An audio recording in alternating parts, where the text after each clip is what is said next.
E aí vamos começar a explicar as coisas para vocês. Tá todo mundo me escutando bem? Sim. Sim. Beleza. Tá. Vamos verificar aqui, começando pelo plano de ensino da disciplina, tá? O objetivo desse encontro nosso aqui, não, como sempre, né, pessoal, não é ser um encontro muito longo, muito falatório, mas é ser bem objetivo e ser dialogado, tá? Então, falem, conversem comigo, eu me sinto sozinho às vezes em aula. Vamos apresentar aqui uma guia. Creio que está todo mundo vendo, né? Sim. Gente, assim, ó, essa primeira parte que eu vou conversar hoje com vocês, tá? É basicamente sobre os dispositivos semicondutores de potência, diodos, transistores e tiristores, tá? Pergunta, o que vocês viram lá em eletrônica 1 e eletrônica 2? Acho que vocês não... Peraí, deixa eu pensar. Vocês já fizeram eletrônica 2? Eletrônica 2 a gente deu início no primeiro semestre, porém, no caso de 2020, mas não foi encerrado, daí... Mas vocês fizeram eletrônica 1? Sim. Pode deixar o microfone aberto, pessoal. Eu acho que o de vocês não tem... Eu acho, né, que não tem muita interferência. E vocês lembram o que vocês viram lá em eletrônica 1? A gente viu os diodos, transistores, né? Polarização fixa, polarização por divisão de tensão. Eu tenho até anotado aqui ainda no muralzinho. Show. Mas Diodos é também. uma coisa, diodos, a linha de trabalho do diodo, né? Tá. Como é que é? A curva. Sim, a curva VI do diodo. Tá. Beleza, vamos entrar então nesse ponto. E eu vou mostrar para vocês que aqui em eletrônica de potência as coisas elas são ao mesmo tempo mais simples e mais complicadas, tá? Já vou explicar. A primeira parte, então, a gente vai conversar sobre os dispositivos semicondutores e como que a gente vai trabalhar com eles em eletrônica de potência, tá?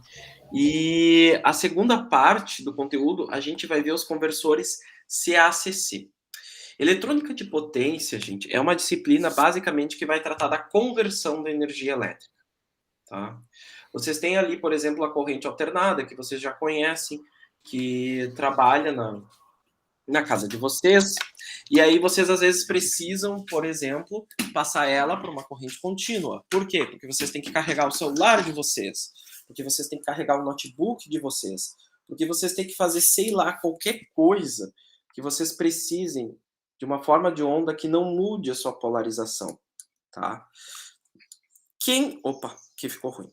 Quem vai fazer isso para vocês é o retificador. É o cara que vai pegar essa forma de onda alternada e vai converter ela em contínua. Isso é um processo de conversão de energia, tá? Vocês vão trabalhar com essa energia e vocês vão converter ela para uma outra forma que seja melhor aplicada. É basicamente isso que a eletrônica de potência faz. Ela converte energia para os valores necessários, para a potência que for necessária nas mais diversas aplicações. Mas isso é utilizado nos materiais que a gente tem dentro de casa, né? Tipo, liquidificador, celular, carregador de celular, no caso, essas coisas, né? Não é na rede pra casa, né? Então, 220 ainda é alternada, né?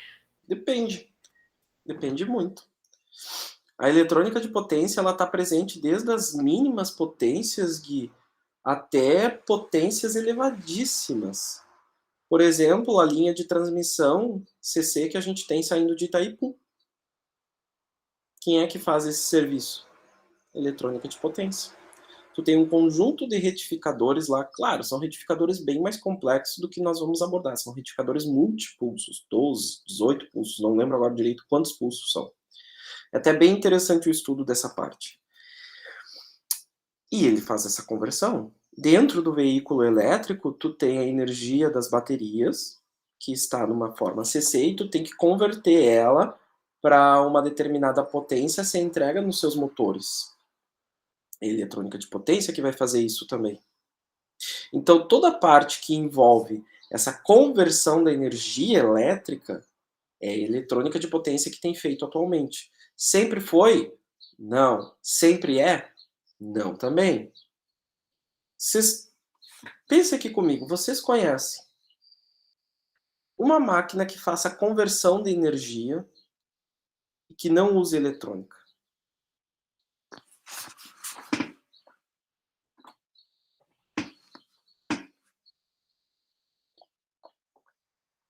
Ah, para. Tá pendurada nos postes. Tô pensando.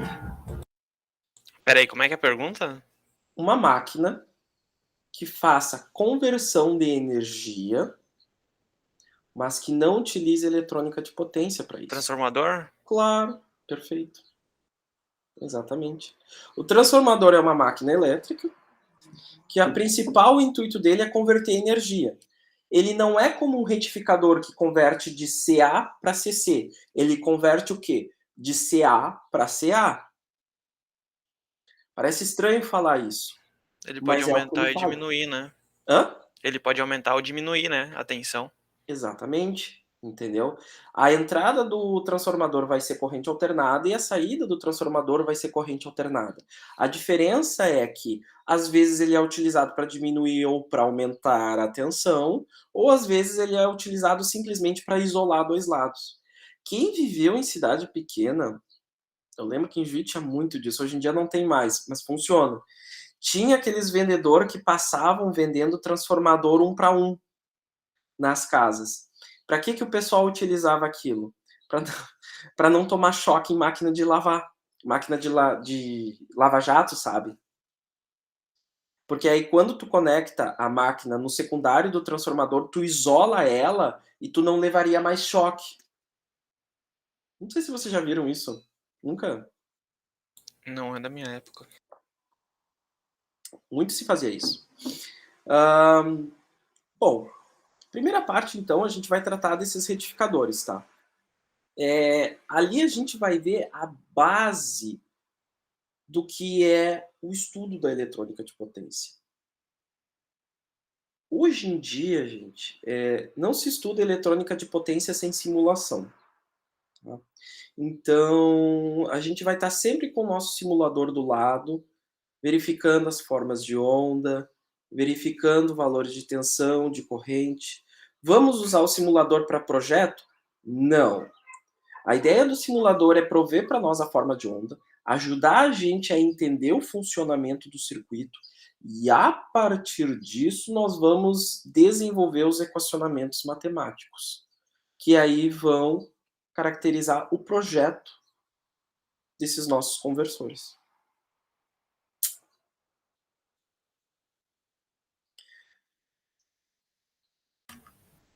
A princípio vai ter algum simulador em específico, Douglas? Olha, gente, vocês só podem utilizar simuladores free, ou se vocês... Tá gravando, né? Tá gravando. Ou se vocês comprarem a licença do PSIM, vocês podem usar o PSIM com licença, tá? Tá bom. Eu acho que Mas eu tenho uma licença na pasta crack aqui, dá pra... Sim, geralmente essa pasta na combina uma licença boa. LT Spice não é uma opção? É uma opção muito boa. Eu, inclusive, vou usar hoje o LT Spice. Eu tenho que baixar ele de novo. Cara, ele é muito completo, ele é muito cheio de modelos. A única questão do LT Spice é que ele é um simulador real, ele vai simular quase tudo que ele pode simular do componente. Então ele pode ser meio pesado às vezes para rodar e às vezes ele não converge, tá? Paciência. Acontece. Bom, de retificadores então, gente, nós vamos estudar retificadores monofásicos e trifásicos. E dentre esses dos monofásicos e trifásicos, vamos estudar os não controlados e os controlados. Tá? passando para a segunda parte do conteúdo, nós vamos ver os conversores CC, não isolados. O que acontece nesse caso? Bom, gente, se vocês nunca tentaram, tentem um dia conectar uma bateria num transformador e ver o que vai acontecer. Filme. Vai ser bem legal. Transformador é uma máquina que não trabalha com corrente contínua. Se tu tentar colocar uma corrente contínua nela, vai ocorrer um processo que se chama saturação do núcleo magnético. Ou seja, em que o núcleo magnético deixa de funcionar como um núcleo magnético. Daí, o teu transformador ele é basicamente o quê? O núcleo magnético, o óleo, se for um transformador de potência, e a bobina que envolve ele. Uma bobina sem um núcleo apropriado, um núcleo condutor magnético apropriado, ela vira apenas o quê? Um indutor? Não isso. Curto-circuito? Um belíssimo de um curto-circuito. Então, o transformador ele é uma máquina que ele não foi feita para trabalhar com corrente contínua. Ele foi feita só para trabalhar com corrente alternada. No caso de tu precisar elevar ou rebaixar uma tensão contínua, tu tem algumas possibilidades. Uma delas que nós utilizamos com uma certa frequência são os reguladores lineares. Você já utiliza? O Eduardo eu sei que já utilizou.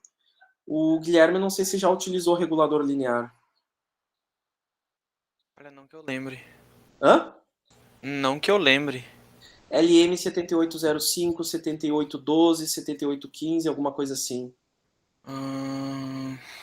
Putz, não lembro agora, Douglas. Tranquilo. O Matheus também não chegou a utilizar, né, Matheus?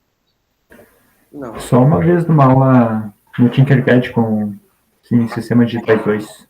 Mas na prática mesmo não. Ih, já passei umas dores de cabeça com isso aí, tá louco. Aí tu chegava no Miro lá pra comprar um reguladorzinho tranquilo, 8 pila, né? Vai tomar banho. 8 pila, tava em promoção. Eu só vi os de 5 volts que tem pra comprar também, mas nunca trabalhei com eles. Vocês entendem como é que eles funcionam, gente? No meu pensamento eu entendo, mas na prática é totalmente ao contrário. Tá. Basicamente, gente, os reguladores lineares são um divisor resistivo. É isso. Mas eles não precisam de outros resistores para acompanhar nisso? Ou capacitores de filtro para alguma coisa? Eles precisam de algumas coisas desse tipo. Mas o princípio do funcionamento deles é pela divisão resistiva. Ou seja, eles aumentam a sua resistência à passagem da corrente para diminuir a queda de tensão na carga. Um regulador linear, ele nunca vai elevar a tensão, ele sempre rebaixa. Porque ele trabalha no princípio de queimar energia para diminuir a tensão da carga. Por isso que ele tem que estar sempre em série com a carga, nunca em paralelo.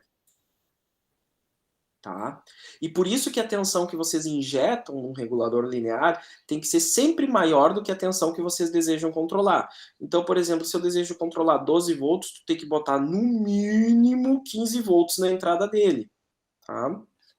Daí o que ele faz? Ele vai atuar como um divisor resistivo. Ele vai aumentar ou diminuir a resistência ali para regular a tensão da saída. Fica bem regulado, fica, ó, um must ali a tua tensão de saída, tá? Mas é como você controlar, por exemplo, a velocidade de um carro pisando nos freios. Tu vai despendiar energia nisso. Por isso que o uso de reguladores lineares para diminuir a tensão é amplamente difundido, óbvio, mas é só para baixas potências.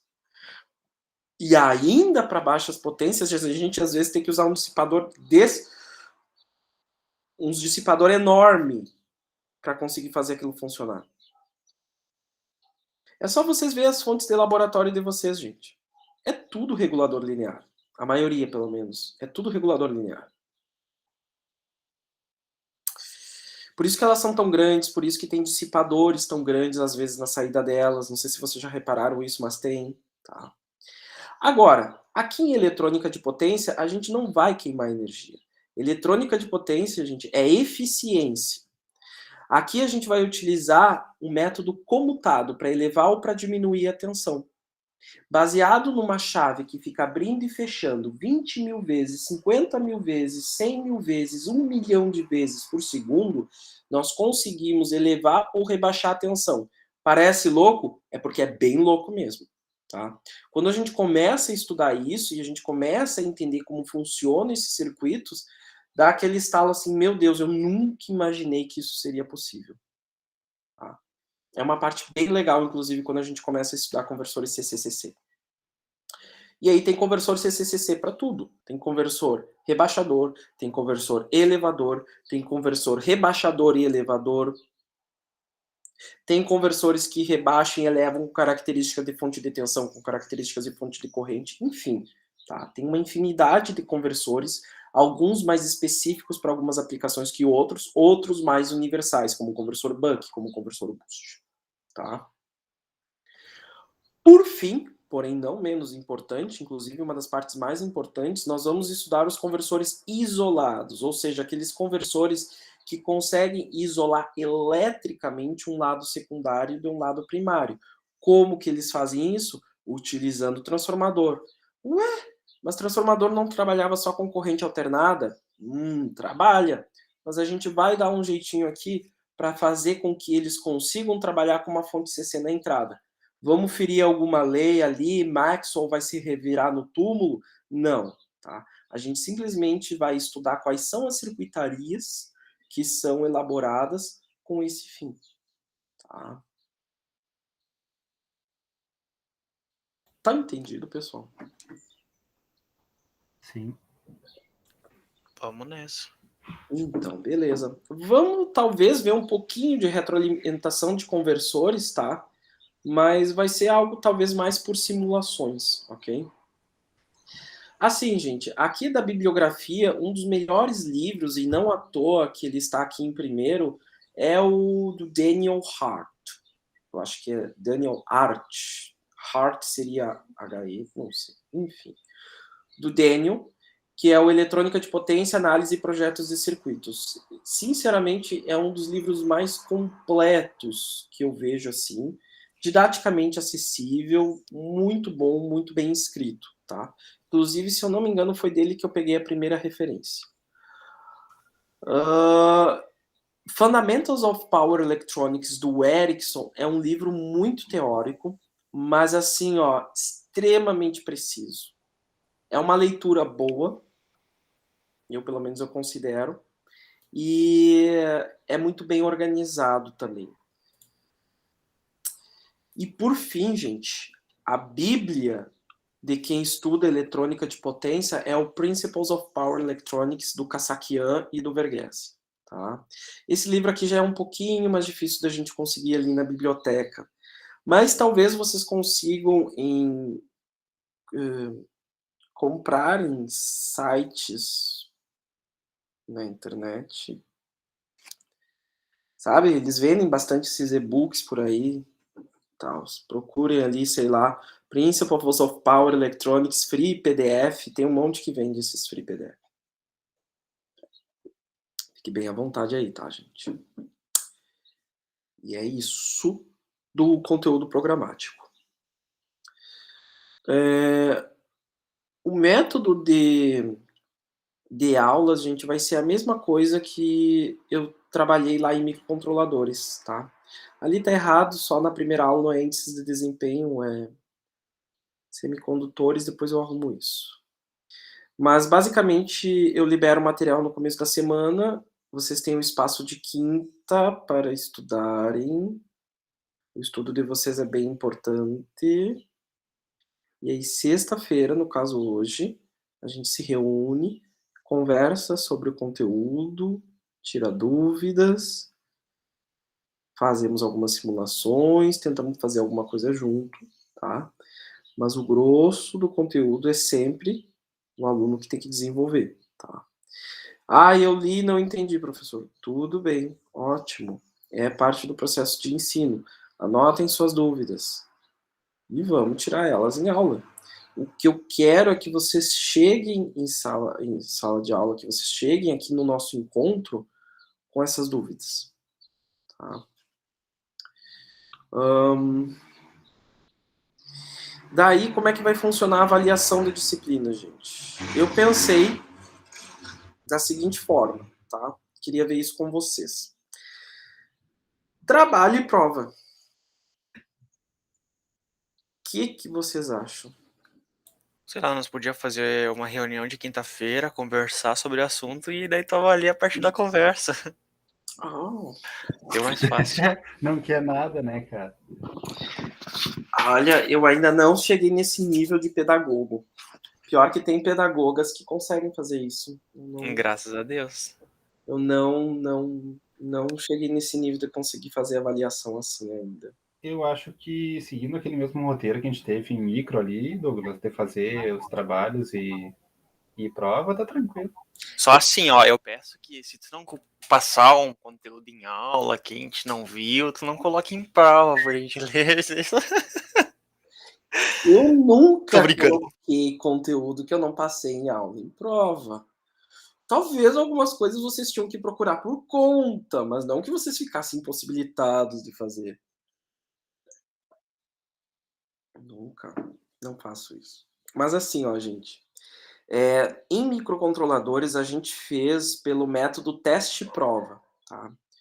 Em micro, eu preferi fazer isso porque, código dá uma coladeira. E às vezes, não necessariamente porque tu fez um trabalho de programação, tu realmente entendeu aquilo. Então, no caso de micro, teste e prova, eu acho que avalia bem como é que está o domínio do aluno nisso. Eletrônica de potência é um mundo à parte. Porque eletrônica de potência, tu tem que sentar, pensar bem, fazer os equacionamentos, testar, verificar se deu certo. Não que em micro tu não tivesse que fazer isso, mas eletrônica de potência é um processo muito mais de projeto mesmo do que de domínio, tá? Então, por isso que eu estava pensando no esquema trabalho-prova. Serão quantas provas por parte, assim, ó, a primeira nota e a partir da segunda nota? Serão 2 provas a cada... Nesses dois... na primeira nota, no caso, 2 provas, na segunda nota, 2 provas também? E um trabalho? Não, uma prova só para uma nota. Tá bom. Vão ser 2 notas. A primeira nota, que é a P1, é composta pelo trabalho e pela prova. E a segunda nota, que é a P2, trabalho e prova. É que eu acho que nós tivemos testes, não são provas, tá? Beleza. Teste. E aí o teste valia 30% da nota. Por mim pode ser trabalho e prova, assim, tranquilo. Uhum. Eu gosto de fazer trabalho em eletrônica de potência, porque dá tempo de vocês desenvolverem coisas que na prova não dá também. Eu não sei se vocês estão trabalhando com Python agora. Não, mas podemos. Não, só se tivessem. Porque assim, uma coisa legal da eletrônica de potência é tu fazer rotinas de projeto. Tu desenvolver, o Matheus já está trabalhando um pouco nisso comigo. Tu desenvolver uma rotina que realize cálculos, que realize projeto de um conversor, e aí tu só muda algumas especificações de entrada e a rotina automaticamente já desenha um novo conversor para você. Eu acho que eu tinha algo do tipo, só que no MATLAB, se eu não me engano, uma coisa assim. Que faz um... MATLAB também é um bom programa para fazer isso, MATCAD também é um bom programa para fazer isso. São programas que vocês escrevem rotinas ali para fazer cálculos, tá? E isso é uma coisa interessante que dá para ser feita no trabalho, que não dá para ser feita na prova. E aí eu consigo avaliar, digamos, a capacidade de vocês de me produzir um relatório de projeto. Tá? E é isso, gente. Ficou alguma dúvida aqui com relação ao plano de ensino ou das coisas que vamos tratar? Da minha parte, tranquilo. Show de bola. Vamos dar uma olhada, um bizu bem rápido aqui no conteúdo, tá? E tirar alguma dúvida que vocês têm, tá? Deixa eu... Onde é que eu coloquei aqui? Deixa eu puxar ele aqui.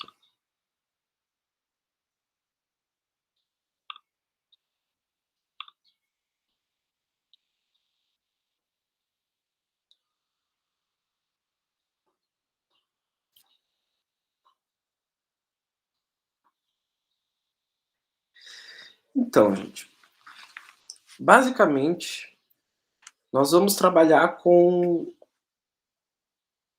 4 dispositivos, tá?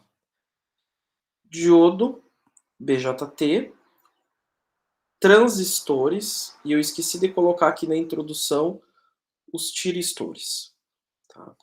Toda essa parte que eu estou citando aqui, né, no roteiro de estudo, ele está presente ali no livro do Daniel Hart. Mas uma coisa que eu queria comentar com vocês é a seguinte. Exemplo típico. Aquela curva tensão vezes corrente lá do diodo de vocês. A gente não vai utilizar ela. A gente não vai se importar tanto com a característica de tensão e corrente do diodo. Por quê? Porque para nós, o diodo ele só vai operar em 2 estados. Ou ele está ligado e ele vira praticamente um curto, ou ele está desligado e ele vira completamente um circuito aberto. A mesma coisa vai acontecer com os transistores. Quem seriam os transistores? Um BJT, um MOSFET, um IGBT. Ou ele está ligado ou ele está desligado. Então, em eletrônica de potência, a gente sempre trabalha com esses dispositivos atuando como interruptores, ou aberto ou fechado, ou ligado ou desligado. Em eletrônica, isso não acontecia, tá? Em eletrônica, vocês estudam o comportamento desses dispositivos, mas principalmente na parte de transistores, vocês estudam muito como trabalhar na região linear do transistor. Ou seja, aquela região em que, se vocês derem um pequeno aumento na corrente de base ou na tensão de gate, vocês vão ter um aumento significativo na tensão coletor-emissor, no caso do BJT, ou na tensão dreno-source, no caso do MOSFET. Tá? Por que isso é importante? Por exemplo, digamos que vocês queiram amplificar um sinal muito pequenininho, por exemplo, o sinal de um microfone de eletreto, que ele está vibrando numa tensão muito baixinha, com uma corrente muito baixinha. Vocês usam um transistor e ele vai amplificar isso para vocês. Tá? Qual é o problema disso? O transistor vai sofrer com perdas. Por quê? Porque quando tu tem tensão e corrente ao mesmo tempo em qualquer componente, você tem potência dissipada. Tá? E quando qualquer componente está trabalhando em sua região linear, ele está dissipando potência. Às vezes mais, às vezes menos. Então, em eletrônica de potência, em que região que esses transistores vão operar? Na região de saturação. O que é a região de saturação? É a região em que você tem uma mínima tensão sobre esse teu transistor, sobre esse teu MOSFET, e tu tem máxima corrente. Quem que limitaria a corrente no caso? O circuito. Tá? O transistor, ele, em teoria, ele permitiria tanta corrente quanto o circuito estivesse disposto a fornecer a ele. Que é basicamente o que um interruptor faz. Por exemplo, o interruptor da lâmpada de vocês. É um interruptor que limita a corrente que está passando por ele? Ou é a resistência da lâmpada?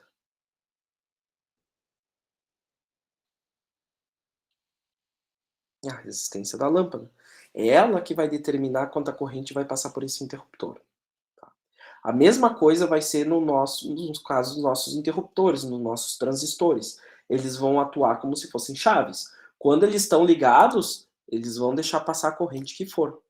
Obviamente, se vocês extrapolarem as especificações dos semicondutores de vocês, coisas ruins acontecem, ok? Às vezes divertidas. É basicamente por isso que vai trabalhar bastante verificando informação de datasheet, né? Sim. Por isso que eu pedi nessa aula que vocês olhassem os datasheets de cada um desses semicondutores que estão aqui. E que vocês aprendessem a ler esses datasheets.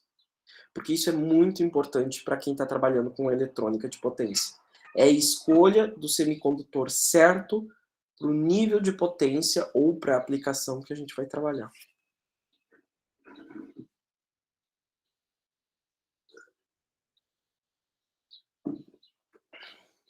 Até aqui tudo bem? De boas. Curiosidades, perguntas, o que vocês mandam? Ai, que eu tô cansando de falar. Quero escutar vocês. A única coisa que me veio em mente foi quando eu tava fazendo o projeto uma vez. Tava vendo os colegas do lado, né? Foram fazer, se eu não me engano, era um buck ainda. E fizeram umas trilhas meio estranhas, sabe? Aí durou alguns segundos até dar uma explodida do meu lado, assim. Né? Super tranquilo. Super de boa mesmo, assim. Só tive que sair da sala, né? Primeiro de capacitor estourado é complicado, né? Tá louco. É muito ruim. Uhum. Esse é um dos problemas da eletrônica de potência, quando a gente vai na prática, assim. Porque uma coisa é a teoria, a gente vê ali, né? Outra coisa é a prática, em que você tem problemas com trilhas, que você tem problema com interferência eletromagnética, que você tem problema do teu microcontrolador não tá funcionando direito, ou o teu código glitou ali, deu algum glitch que não comandou a chave, ou às vezes comandou e entrou em curto. Um pouco o problema que a gente não teve em relação à trilha e interferência magnética no semestre passado, não é, Edu? Semestre passado? Silêncio. Tá gravando, ninguém precisa saber disso. Real. Para, rapaz. Não explana. Não é problema nenhum, gente. O projeto de placas fez a gente... Ah, é? Só alegria. Mas essa parte essa parte que a gente vai ver, eu acho que vai tirar um monte de dúvidas que eu tinha em relação a isso. A transistores e a forma de funcionamento, essas coisas. Sim. Muito provável. A felicidade é tu montar os conversores ali numa protoboard e dar interferência em tudo. Felicidade. Isso aí acontece, cara. É comum. Mas não dá pra dar bola. Por isso que tem que fazer muita simulação. É. Não, às vezes fazendo simulação tu vai montar na prática, vai dar 1001 interferências. Aí começa a adicionar capacitor. Começa a adicionar capacitor, aí põe uma grade metálica na frente. Pois é. Essa parte do capacitor ainda pra mim é uma dúvida, sabia? Por mais que me explica, eu tenho que ver isso na prática funcionando. Tu quer dizer do capacitor segurar a tensão? É, o trabalho do capacitor em si. Porque eu sei que ele carrega e descarrega. Isso é simples, mas eu queria ver o trabalho dele em questão de tirar o ruído. Ah, mas aí é simples. Quer dizer, pra mim, que eu tô trabalhando com isso há anos, é simples de entender, né? 20 capacitores de desacoplamento. Desgraçado. Mas olha só, pensa no seguinte, eu não sei se tu te lembra lá de Circuitos 2, qual é a fórmula da impedância do capacitor? Boi, agora tu me perguntou demais. É menos J? Menos J alguma coisa, exatamente. É menos JC... Pi... Deixa eu abrir um negócio aqui só para mostrar uma coisinha que dá para entender bem. Aqui. Eu só tenho no meu mural aqui as coisas de eletrônica, não tenho de circuitos. Deixa eu só abrir uma lousa aqui, porque essa parte do capacitor também é importante para nós, porque não existe eletrônica de potência também sem o capacitor. Essa parte da impedância e capacitância a gente vai estar utilizando bastante na eletrônica de potência agora, né? Mais ou menos. Sim, é importante saber impedância, é importante saber tudo isso, mas a gente não vai trabalhar como a gente trabalhava lá em Circuitos 2, tá? Até porque a gente vai trabalhar com formas de onda quadrada. Circuitos 2 a gente trabalhava com formas de onda senoidais, purinhas. Entende? A gente Então, vai vamos trabalhar com ver. clock, então. Basicamente, sim. Basicamente, sim. Vamos ter uma frequência fixa. Não vamos trabalhar com frequência variável. Olha só que quando a gente está trabalhando com o capacitor, a gente tem que a impedância desse capacitor, o Z dele, é bem como tu disse, é igual a menos J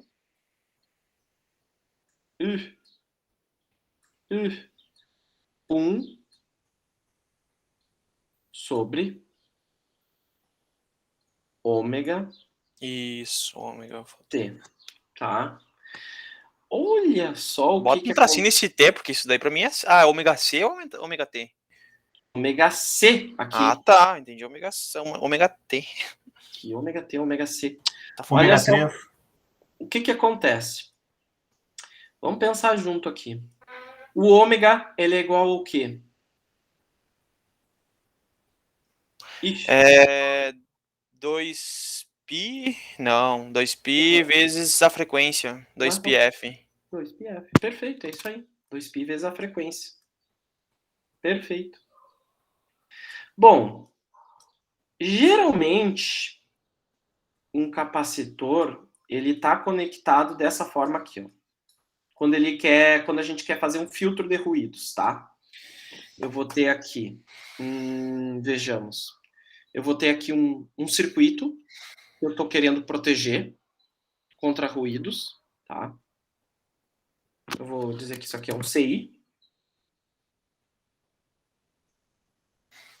Deixa eu aumentar aqui o tamanho. Esse aqui é o CI. Aqui está a alimentação desse CI, o VCC dele. E aqui está a minha fonte. Vou representar essa fonte como simplesmente uma fonte CC comum, tá? Só que essa aqui é uma fonte muito ruinzinha. Essa aqui é uma fonte extremamente ruidosa. Ela tá sofrendo muitas interferências eletromagnéticas, eletrostáticas, raios solares. Enfim, vocês entenderam, tá? E o nosso CI, ele acaba sendo prejudicado com isso, porque ele não foi feito para receber essa ruideira. Vocês podem notar, vocês talvez não notem no Arduino de vocês, mas experimentem conectar um microcontrolador a uma fonte ruidosa e ver o que vai acontecer com ele. Mas e como é que eu vou saber se é uma fonte. O que é uma. Quando tem uma fonte ruidosa? Pega a ponteira do osciloscópio e olha a tensão dela. Mas sem o osciloscópio. Ah, sem osciloscópio é um pouco difícil. Mas, geralmente, tu está trabalhando com uma fonte ruim ou ruidosa quando o teu circuito não funciona de maneira adequada.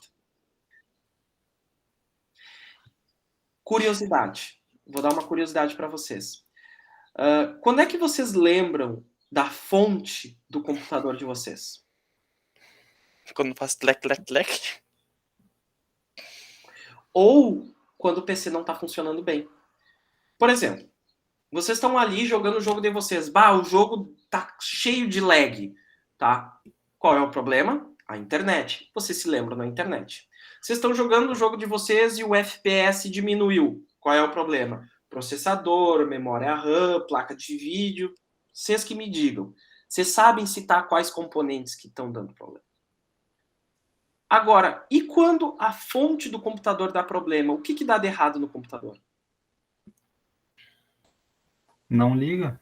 Ou liga e desliga do nada. Ou liga e desliga do nada, ou simplesmente tu tá ali e de repente, pum, as coisas deixam de funcionar, entendeu? Mas vocês nunca lembram dela, porque ela não afeta o desempenho do computador de vocês. Agora, quando ela falha, nada funciona. Não é que funcione mal, por exemplo, como uma internet lenta. Simplesmente não funciona. A fonte do roteador Wi-Fi de vocês, quando ela estraga, inabilita o roteador de vocês. Ele simplesmente não vai funcionar direito. Tá? Isso é uma fonte ou ruidosa ou problemática. Tá? E aí, para vocês constatarem isso, basta que vocês tenham um problema no sistema de vocês, que algo não está funcionando como devia. Entendi. Então, na tomada da casa, a gente pode ter momentos que ela tá ruidosa. Porque, então explica um Liga um pouco do ruído que eu liquidificador. tenho no meu headset. Liga Porque- um liquidificador pra te ver na tua casa e ver o que acontece com aparelhos que não têm proteção contra ruído. Queima. Não que queima. Vocês se lembram das TVs analógicas antigamente? O que acontecia quando vocês ligavam um liquidificador? Sim. Fica chupiscando lá. Ruideira total. Ruideira total. Em Douglas, então assim, ó, eu tenho um headset aqui, um headset bom, e eu tenho conectado ele no meu Note, tá? Eu tenho os drivers e tudo mais certinho conectado para fazer o melhor uso dele. E quando o meu Note tá carregando, tem momentos que, enquanto que eu jogo, que ele utiliza uma energia maior, né? Ele começa a dar um ruído nos fones. E aí, quando eu coloco esse ruído, tipo, a mão em cima do Note, esse ruído diminui. E quando eu desligo o meu, no caso, a bateria do meu Note, eu tiro da tomada, no caso, esse ruído para. Então, seria isso o ruído? Uma fonte em eletrônica de potência, principalmente uma fonte CC, isso a gente vai ver quando a gente estudar lá conversor flyback ou conversor boost. Mas muito legal essa tua observação, cara. Porque quando tu começa a aumentar a potência na saída, tu começa a aumentar a ondulação de tensão. Quando tu aumenta a ondulação de tensão para um sistema controlado por microcontrolador, isso é ruído. Ele não quer isso. E essa história de botar a mão e diminuir ruído é clássica. Ô, Eduardo, não sei se já te aconteceu isso, mas comigo acontecia com uma certa frequência. Eu fazia os meus conversores lá, ligava e aquela ruideira. Botava a mãozinha em cima. Que diminui a estática? É porque a tua mão ela serve como um terra Sim. para energia. Mas é certo, começa a dar ruído, tu vai ver o que é, bota a mão ali e para do nada. Então isso seria um simples, uma simples método de observação de ruído da fonte, então? Uhum. No equipamento? Muito bem observado, inclusive. Muito bem observado. Uhum. Caraca, que legal, meu. É muito legal, cara. Porque quando a gente pega a energia direto da corrente alternada, meu Deus, tu tem que passar por um monte de processo de conversão e adaptação dessa energia, tá? E ainda assim a saída, não é que ela não saia perfeita, ela sai muito bem. Mas quando tu tem uma carga que demanda muita potência, ela vai perdendo qualidade. Entende? Porque nenhuma fonte é projetada para ter qualidade altíssima a todos os níveis. Não, é inevitável. Quando a potência baixa, a qualidade melhora. E quando o teu computador está sob bateria, aí ele está com uma forma de energia muito mais limpa do que a energia da rede, porque a bateria ela te fornece 13,8 ou 18 volts, não sei, a tua bateria limpinha, CC, entendeu? O teu carregador do Note, ele pega uma forma de onda de corrente alternada, que vem da rede elétrica, que muitas vezes está cheia de ruído, que ele tem que filtrar, que ele tem que fazer o diabo a 4 para conseguir transformar isso num CC bom. Então você tem que ter uma fonte parruda para não ter interferência no teu equipamento, né? Sim. Mas aí é que tá. Quando tu tá também trabalhando na nossa área, que é eletrônica de potência, tu sempre tem a relação custo-benefício. O quanto que vale a pena eu investir numa fonte muito mais cara por um benefício que é marginal? Justo. É exatamente isso que eu ia falar, Douglas. Porque eu tinha um Xbox uma vez. Aí o que acontecia? Eu lembro que acho que em 3 meses queimou umas 4 ou 5 fontes. E eu tava de cara já, né? E era sempre a mesma coisa. Aí eu comecei a me tocar que cada vez que chegava a fonte eu abria e olhava e o dimensionamento dos componentes eu olhava, era uma plaquinha xoxa dentro. Xoxa, extremamente xoxa. E teve uma das vezes que eu comprei uma que era relativamente bem mais cara. Mas em compensação, tu olhava que todos os componentes eram diferentes, tu olhava que as trilhas eram diferentes, era tudo mais isolado e tinha dissipador em tudo. Porque o que acontecia era que esquentava e estourava os reguladores da saída. Sempre, sempre. Era o que acontecia. Então é a questão do dimensionamento, né? Gente, a eletrônica de potência, quando a gente trabalha com eletrônica de potência, nós queremos trabalhar na máxima eficiência possível, tá? Mas por quê? porque a gente gosta de fazer um mundo limpo e que tudo trabalhe bem. Eu, particularmente, sim, mas não é só por causa disso. É porque se você tem calor em um semicondutor, tu tem que tirar aquele calor dele. Ele até aguenta calor, mas quanto menos calor tu tiver sobre a tua chave, sobre o seu diodo, sobre as tuas trilhas, melhor. É sempre essa a ideia. E para tu tirar calor, tu precisa de quê? Dissipador, às vezes ventilação mecânica. Se tu estiver trabalhando com processador porrada, até refrigeração líquida. E por aí vai. Edu, tem que pegar aqueles capacitor que o Rodrigo tava mostrando no grupo nesses dias e botar. Os capacitores para correção de fator de potência gigante, tamanho de uma mesa quase. Tá, a gente deu volta e eu não expliquei, né? Tá, vamos voltar aqui, ó. Vou botar um capacitor aqui, tá, gente? Eita.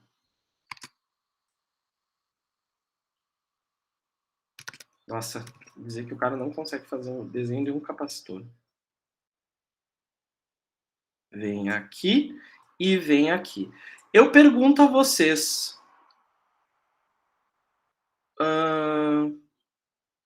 A tensão CC, que é a tensão dessa fonte aqui, qual é a frequência dela? Provavelmente 60 Hz.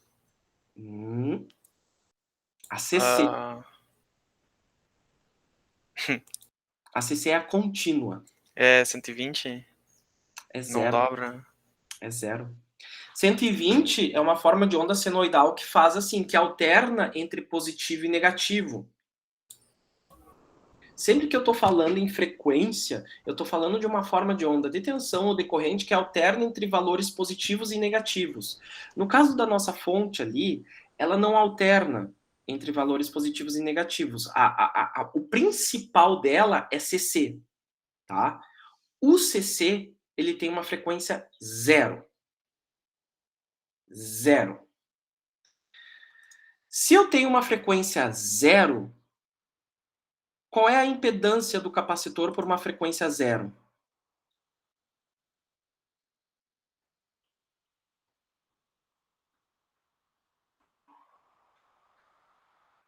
Não seria zero também? 1 dividido por zero é quanto? Aliás, Infinito e além. infinito e além. Qualquer número, pensa assim ó, comigo. Por exemplo, 1 dividido por 1. 1. 1 dividido por 0,1. 10. 1 dividido por 0,01. 100. 1 dividido por 0,0001. 1000. Quanto mais próximo tu vai chegando do zero, maior é o valor da tua divisão por zero. Tá? Esse é o louco da divisão por zero. Por que eu estou com todo esse papo aqui? Porque para uma forma de onda CC, o capacitor não vai deixar passar nada para o terra. Nada, porque a impedância dele vai ser infinita. Tá?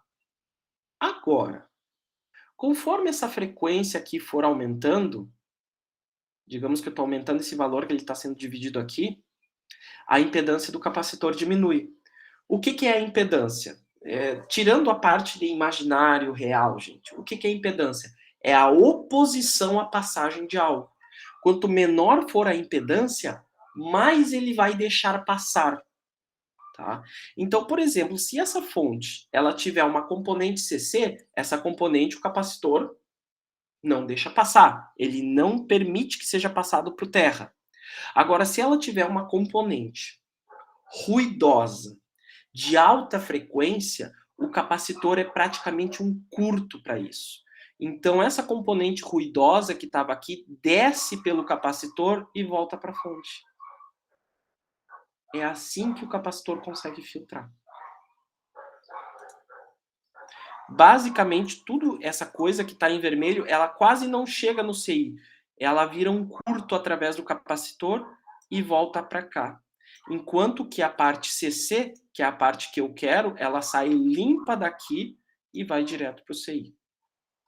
Essa é a loucura do filtro do capacitor.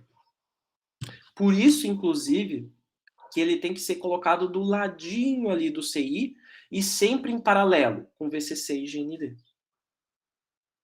Tá, mas me diz uma coisa, a tensão conectada em paralelo, a tensão nos dois componentes não é a mesma? Ou então o ruído não ia ser o mesmo para os dois componentes? Muito bom, muito bem observado. Muito bem observado.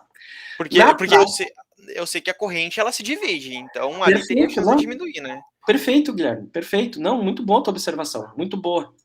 Na prática, Gui, o que vai acontecer? A gente sempre tem no caminho o quê? Resistores. Uma resistência. Sempre tem. Então, se o capacitor está deixando passar aqui uma corrente em alta frequência, esse resistor meio que vai queimar esse ruído da fonte. E não vai deixar passar para cá.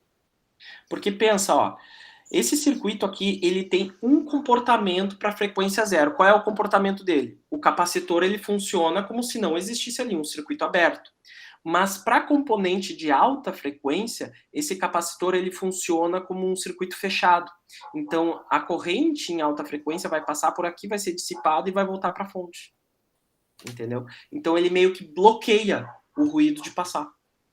Mas esses, no caso, agora eu não entendi se é a resistência da própria trilha ou seria a resistência de um componente. Da própria trilha. Da própria trilha, da fonte. A fonte também tem resistência. Tem muita resistência intrínseca no teu circuito. E perfeito. É exatamente isso. Então essa resistência ela vai segurar esses ruídos, fazendo com que ela desça somente pelo capacitor. Uhum. Isso eu estou explicando com a matemática junto. Tá? Basicamente é isso. É assim que ele consegue filtrar a tensão que tu tem. É que pra mim, antes não fazia sentido, né? Essa resistência pra mim não era visto, não era... Ó, e uma coisa que vocês têm que começar a pensar desde já é o seguinte. Um circuito, o mesmo circuito, ele pode se comportar de maneiras diferentes para diferentes frequências, tá? Por exemplo, esse circuito que a gente tem aqui, ele tem a frequência zero, que é o CC, e ele tem uma frequência alta, que são os ruidinhos ali da tua fonte, tá? Para uma frequência CC, a tensão CC vai direto para o CI. Para os ruidinhos da fonte, esse capacitor meio que cria um curto aqui. Ele não deixa passar esses ruídos aqui. Essa corrente que tem esses ruídos volta para essa fonte. Tá? Então, basicamente... Gente, desculpa, porque eu sou mais lento que todo mundo aí. Mas, então, a nossa fonte, ela possui uma frequência zero, mas como tem ruídos, existe uma frequência, então, nesses ruídos. Estão juntas no mesmo sinal. Elas estão juntas ali no mesmo sinal, essas duas frequências. Mas aí, quando tu põe esse capacitor ali junto, a alta frequência, ela diverge e volta para a fonte. E a frequência CC passa direto. Pois é, mas essa frequência CC não existe, é igual a zero, né? É uma forma de tu chamar, entendeu? Frequência zero é CC. É uma forma que a gente chama. Beleza. Obrigado, Douglas. Mas isso, não, cara, mas a tua pergunta é muito legal, porque isso é algo muito louco. Minha cabeça está explodindo agora. É que a gente só vê quando a gente estuda eletrônica. Quando tu vê que diferentes frequências podem caminhar no mesmo circuito. E que dependendo de como o teu circuito for configurado, uma frequência vai para um caminho e outra frequência segue outro caminho. É bem louco isso, né? Eu acho muito legal. Um dia a gente pode fazer uma aula que a gente vai simular, que a gente vai botar diversas frequências. E aí a gente vai começar a colocar filtros para cada uma delas. Nossa, eu quero muito, porque para mim vai fazer... Para mim, eu não conseguia ver o sentido dos ruídos e para utilizar um capacitor ali, tu entende? E agora com essa explicação toda a cabeça tá explodindo, tá muito legal. E ver isso que nem tu tá querendo fazer vai ser sensacional. Eu vou adorar. E aplicação prática, muito prática disso. Sistema de som, tá? Olha só, uma caixa de som, ela dependendo de como ela é projetada, ela consegue emitir melhor altas frequências ou baixa frequência. Por exemplo, o teu subwoofer da sala, ela tem que ser uma caixa mais massiva, porque quando tu trabalha com baixas frequências, tu tem que ter uma saída diferenciada para essa baixa frequência. E se tu tá trabalhando com frequências médias, o projeto da caixa é outro. Se tu tá trabalhando com frequências altas, o projeto da caixa é outro, tá? Mas o sinal de áudio é único. É apenas um sinal de áudio que está ali. Mas você tem 3 caixas. Você não quer que a alta frequência entre no teu subwoofer. Por quê? Porque ele não foi feito para reproduzir alta frequência. Vai sair um ruído meh ali naquela caixa. Então o que tu faz? Tu põe um filtro na entrada dessa caixa para bloquear essa alta frequência. Mais ou menos que nem esse filtro aí. A baixa frequência segue direto para a caixa, a alta frequência não entra nela. Lembrando que o áudio, que a nossa voz, é uma composição de múltiplas frequências, tá? Eu posso falar mais alto, que eu vou ter uma frequência mais alta, mas é uma mistura de frequência. Eu posso falar mais baixo, mas eu vou ter uma mistura de frequências associadas a isso. Tá, e qual é que é o sentido de capacitores de desacoplamento, que seriam na saída do sinal, né? Eles são... É isso? Depende. Geralmente a gente desacopla CC, né? Pois é. Tá, mas aí depende muito da aplicação. Por exemplo, eu já vi capacitor de desacoplamento para evitar que um sinal CC passe. Não sei se vocês já viram isso.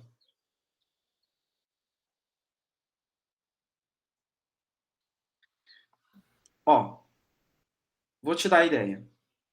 Digamos que tu queira, não sei por que cargas da água, mas que tu queira que passe nesse CI somente o sinal alternado. Ah, não. Tem um exemplo que a gente quer isso. Deixa eu deletar aqui. Tem um exemplo que a gente quer isso. Digamos que... Tá? Nós estejamos trabalhando... Eu estou falando de tudo, menos sobre semicondutor. Mas não tem problema, isso aqui vale também. Aula da introdução, isso daqui Aula da tá dando introdução. Digamos que aqui, ó, a gente tem uma fonte de tensão, tá? E nessa fonte de tensão, a gente tenha também uma fonte CC junta. Às vezes isso acontece, tá? E aqui a gente tem um belíssimo de um transformador.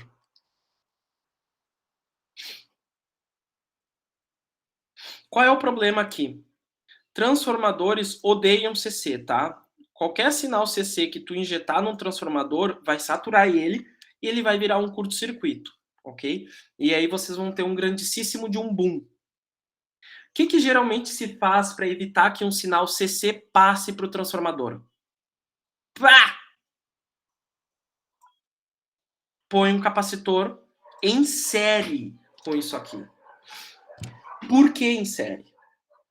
Veja bem, para um sinal CC, o capacitor ele tem impedância infinita, certo? Porque a frequência é 0. Todo mundo concorda nesse ponto? Sim. Se ele tem uma impedância infinita aqui, o sinal CC não passa por aqui. O capacitor bloqueia ele. Então, quando tu põe um capacitor em série, tu desacopla sinal CC. Tu não permite que o sinal CC chegue no transformador. Tu só vai permitir que o sinal alternado passe, porque para um sinal alternado, a impedância do capacitor é mais baixa. Então, a corrente alternada consegue passar pelo capacitor. Agora, um sinal CC, não. Tem, inclusive, um desenho... Claro, isso aqui é só para ilustrar, tá, gente? Por que a corrente CC não consegue passar? Porque ela tenta passar e ó, o que acontece? Essas placas não deixam. Contudo, a corrente alternada, ela consegue fazer isso aqui, ó.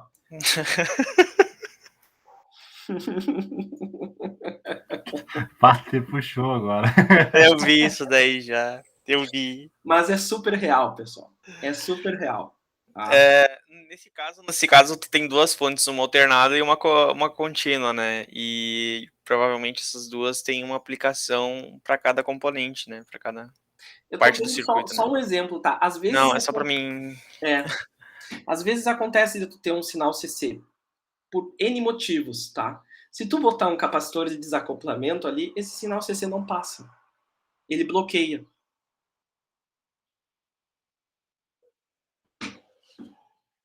É isso. Tá? Tá, gente, eu falei de tudo aqui, menos de semicondutor. Vamos voltar aqui pro nosso cara aqui. Gente, o funcionamento do diodo tá claro para vocês? É claro para vocês como é que o diodo funciona?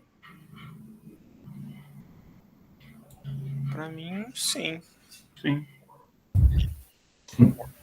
Só ressaltando, tá, pessoal? O diodo ele entra em condução quando tu tem uma tensão positiva sobre ele, tá? E o diodo sai de condução quando se tenta inverter o sentido da corrente nele, tá? Deixa eu mostrar uma coisa aqui para vocês, ó. Não é à toa, gente, que o símbolo do diodo é uma flecha e uma barra, tá? Deixa eu abrir aqui o meu circuitinho. Tá todo mundo vendo aqui, né? Yeah. Sim. O que acontece aqui, ó, gente? Esse aqui é o sentido da corrente que o diodo permite. No momento que essa fonte de tensão tentar colocar um sentido reverso nele, tem esta barra aqui, ó, que ela diz, ó, para cá a corrente não vai passar. Tá? Essa é a ideia dele. Deixa eu só trocar essa fonte aqui. Eu vou botar uma fonte sine aqui. Frequência de 60 Hz. Eu sei que existem uns diodos que eles são ao contrário, né, Douglas? Ele possui a barrinha na frente e a flechinha ao contrário. Mas eles só funcionam.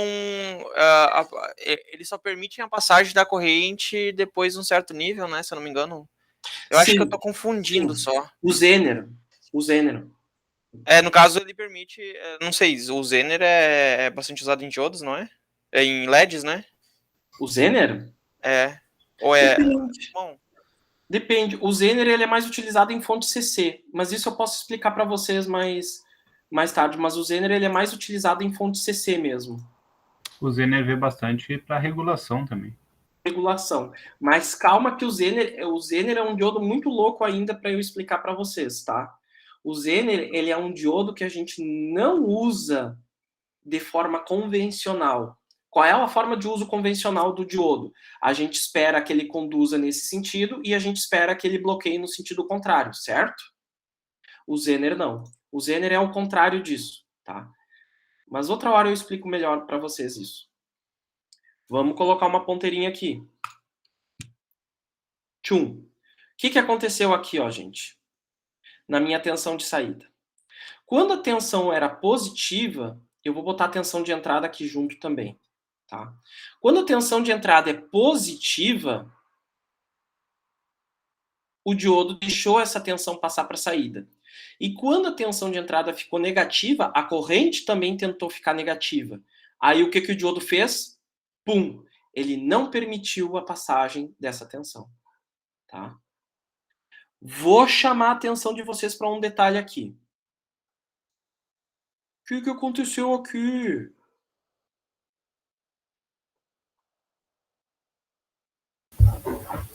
Queda de tensão no diodo. Aqui está a tensão de entrada e aqui está a tensão de saída. Tá? O diodo, idealmente, ele é para ser um curto. Mas na prática, gente, não é o que acontece. Tá? Na prática, o diodo tem uma pequena queda de tensão sobre ele. E essa pequena queda de tensão a gente está vendo aqui. Tá? Esse é o tipo de coisa que vocês não vem diretamente no PSIM, que aparece aqui, num simulador real.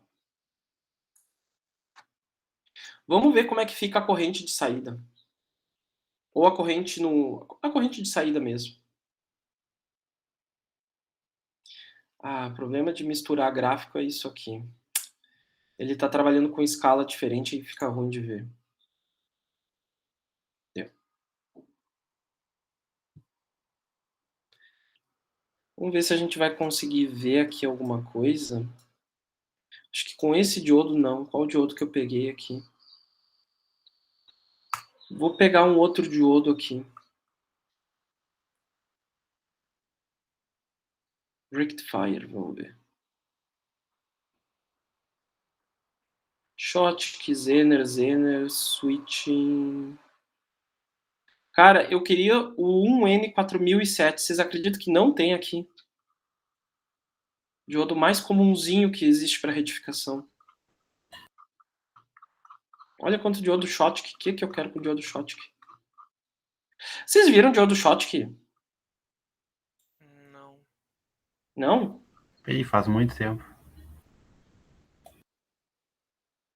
Seria interessante vocês darem uma olhadinha em diodo Schottky, tá? Mas não porque eu vou pedir isso para vocês, mas mais por curiosidade, para vocês entenderem mesmo do que vocês estão trabalhando, sabe? Isso seria visto em Eletrônica 1, né? A Eletrônica 1 para nós foi um pouco chutado, né, Eduardo? O nosso consagrado, ele não dava umas lenteadas em aula.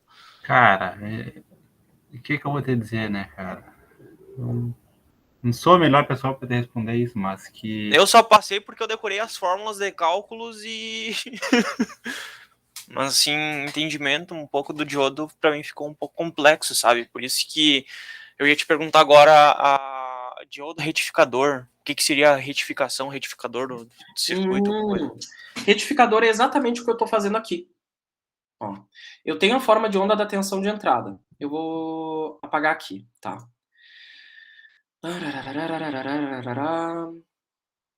Eu já vou ter que daqui a pouco finalizar a aula. Putz. Mas a gente conversa de novo na próxima aula sobre isso, tá, gente? Mas, ó, eu tenho a tensão de entrada aqui, ó, Gui. Você tá vendo que ela tem valores positivos e ela tem valores negativos, né? Alternada, né? Isso. O processo de retificação faz isto aqui. Ele permite que valores positivos passem e ele bloqueia valor de sentido contrário. Isso é retificação.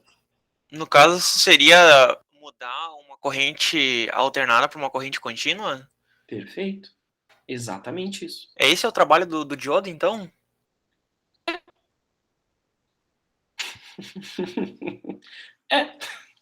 É isso. É que na minha compreensão do diodo, ele basicamente seria para não trazer de volta o sinal, né? Tipo, um sinal não voltar. Exatamente. Eu veria a utilização de um diodo no meio do circuito, entre outros componentes ali, para não voltar sinal, alguma coisa do tipo. Mas ele também é usado para isso. A gente vai usar ele, inclusive, para isso aqui. Mas aí teriam diodos específicos, né? Mas então existem diodos específicos para retificação do sinal. É que assim, ó. Aí eu vou parar a apresentação aqui e aí eu vou explicar um pouquinho mais. Todo diodo ele retifica. Ou seja, ele não permite que seja passado uma corrente no sentido contrário ao que ele está se propondo.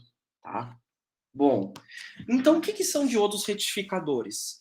Quer dizer que outros diodos não fazem isso também? Não, todo diodo faz esse processo. Todo diodo. A questão é, geralmente quando a gente fala em retificação, a gente fala em retificação da tensão de entrada que é alternada.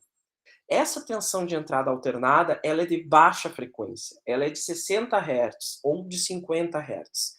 Então, os diodos que trabalham só com retificação, e aí eu vou ressaltar, só com retificação, eles são diodos para frequências lentas. Tá? São diodos mais baratos. E são diodos com menos perdas, eu até diria.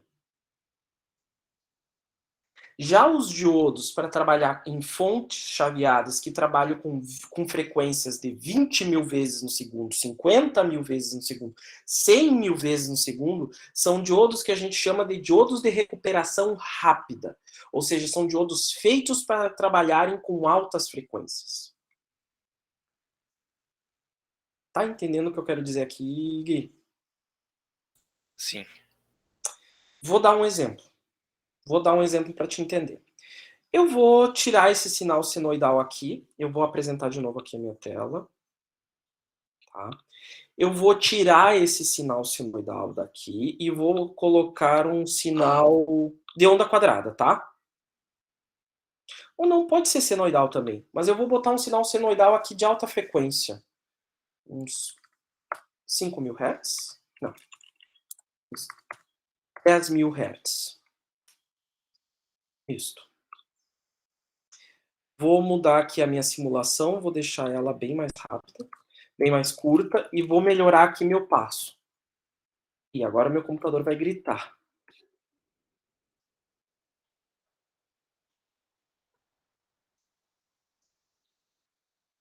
Já simulou? Tu tá brincando comigo?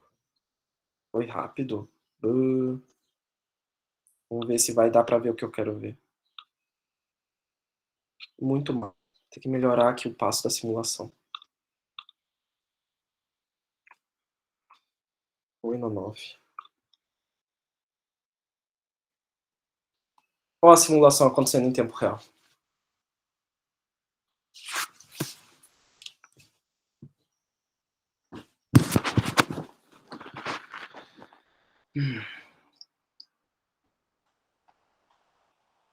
Tu vê, ó, quando a forma de onda da tensão está negativa, o diodo bloqueia e não permite passar para a saída, que é a tensão azul. E quando ela é positiva, o diodo vira um curto, meio que um curto, e permite essa passagem. Agora, olha aqui o que acontece aqui, ó. Você tá vendo essa titica de nada aqui? Esse negocinho aqui, ó.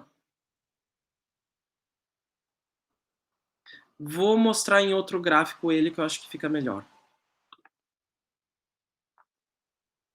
Deixa eu ver se eu tenho como abrir um outro gráfico aqui.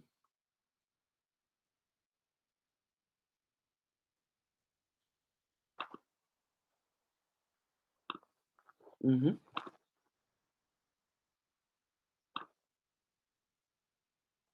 Aqui, IR1. Vamos ver se eu consigo ver aqui. Aham. Tá vendo essa titicazinha de nada aqui, ó? Isso aqui é uma corrente negativa, tá? Aqui nessa simulação que eu tô fazendo aqui, ela é muito pequenininha. Mas essa corrente negativa aqui, ela se chama de corrente de recuperação reversa, tá? Esse diodo que eu estou utilizando, ele é um diodo muito bom, ele é um diodo para altas frequências.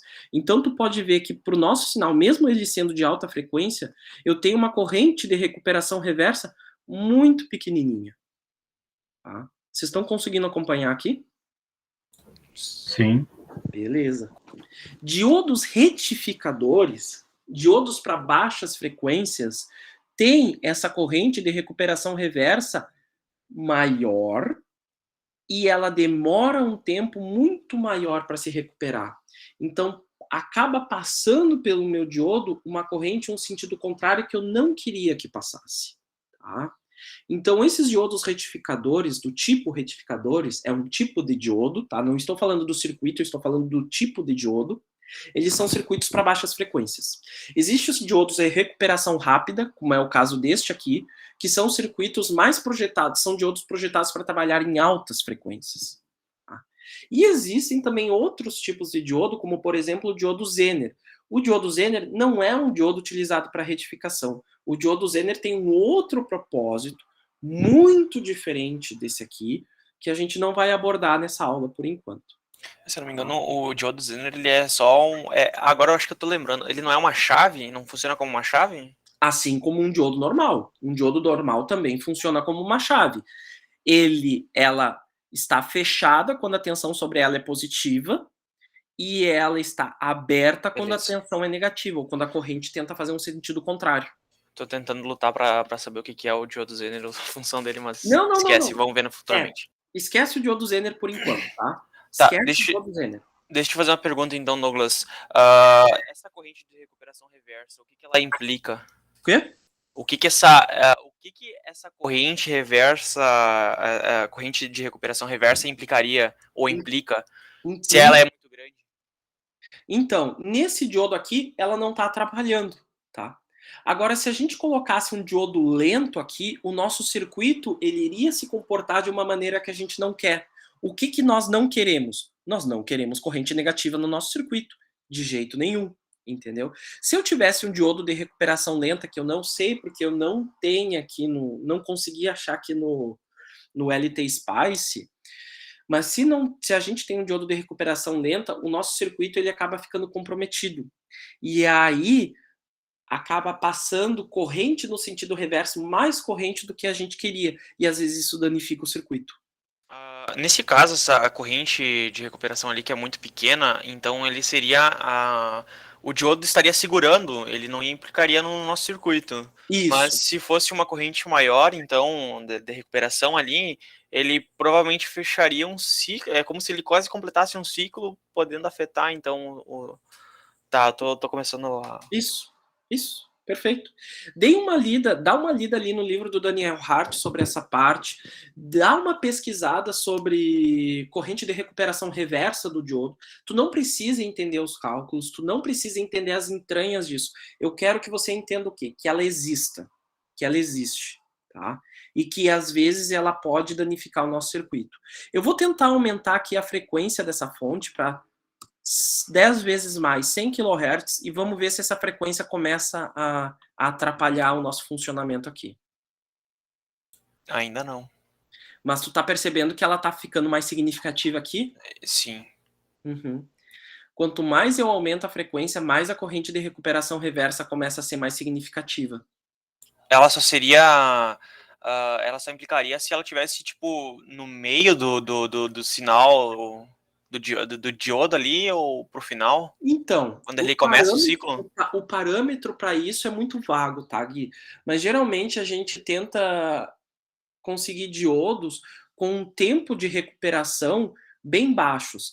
Tu vai ver nos exercícios ali que um dos parâmetros que vocês vão olhar no diodo, além de corrente média, tensão máxima que ele suporta, é o tempo de recuperação reverso. Ou seja, o tempo que o diodo leva para ele conseguir se bloquear quando uma corrente tenta ir no sentido contrário. Olha aqui o que acontece agora aqui, ó. Olha essa corrente de recuperação reversa. Já é bem mais significativo, então já daria para se Bem preocupar com isso. significativo aqui nesse caso. A gente já começaria a se preocupar, então. Sim. Vamos começar a tentar aumentar ainda mais a frequência disso aqui, tá? Se eu cair foi porque o notebook não aguentou. Vou diminuir aqui o tempo também de simulação. O cooler tá gritando já dentro do Note. Hã? Essa simulação, ela judia? Buh? O cooler tá gritando dentro do notebook já, tá quase um... Aham. Olha aqui a corrente de recuperação reversa. Tu viu? Ó, aqui tá o zero de corrente, ó. Olha aqui o quanto que ela avançou para depois ele conseguir bloquear. Quase 200 miliamperes. Aham. Numa corrente de 5 amperes, ok, é pouco. Mas olha o tempo que ele levou para se recuperar. Muito mais do que em 5 kHz. E conforme a gente vai aumentando a frequência, isso vai ficando pior. Vou botar aqui 500K. Deixa eu ver se está certinho. 500K. Vamos ver o que acontece.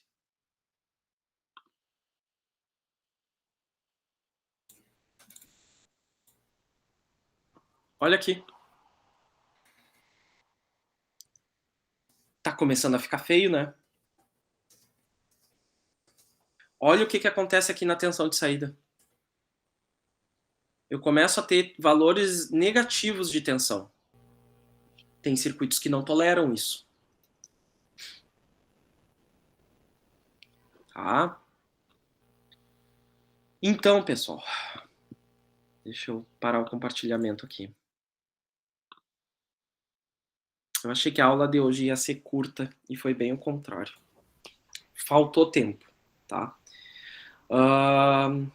Eu vou retomar esse assunto com vocês, na aula que vem. A gente vai iniciar retificadores, mas eu vou querer retomar esse assunto na aula que vem. Muito obrigado pelas colocações de vocês, principalmente tu, Guilherme. Foram colocações bem interessantes e são dúvidas bem pertinentes que a gente vai começando a trabalhar aqui em eletrônica de potência. Tá? Vocês vão ver também que aqui nessa disciplina a gente vai tentar trabalhar sempre no modo ideal dos semicondutores, aberto, fechado. O diodo tem uma queda, mas na maioria das vezes a gente ignora essa queda. Tá? E a gente tenta ver o princípio de funcionamento do circuito. Como assim? Como um retificador, por exemplo, qual é a ideia dele? A ideia dele é só deixar passar a tensão positiva e bloquear a negativa. Tá? E é com base nesses princípios básicos que a gente vai desenvolvendo circuitos que convertem de corrente alternada para corrente contínua e que converte de corrente contínua para corrente contínua. E aí a gente vai entender um pouco da circuitaria que está por trás dessas nossas fontes. Tá? Beleza, foi muito legal essa aula. Fechou. Obrigado pela atenção de vocês, tá, pessoal? Deem uma lida ali no conteúdo, vamos tirando as dúvidas conforme possível, tá? E é isso, gente. Podem chamar se precisarem, tá? Peraí, dá uma parada de gravar, eu acho.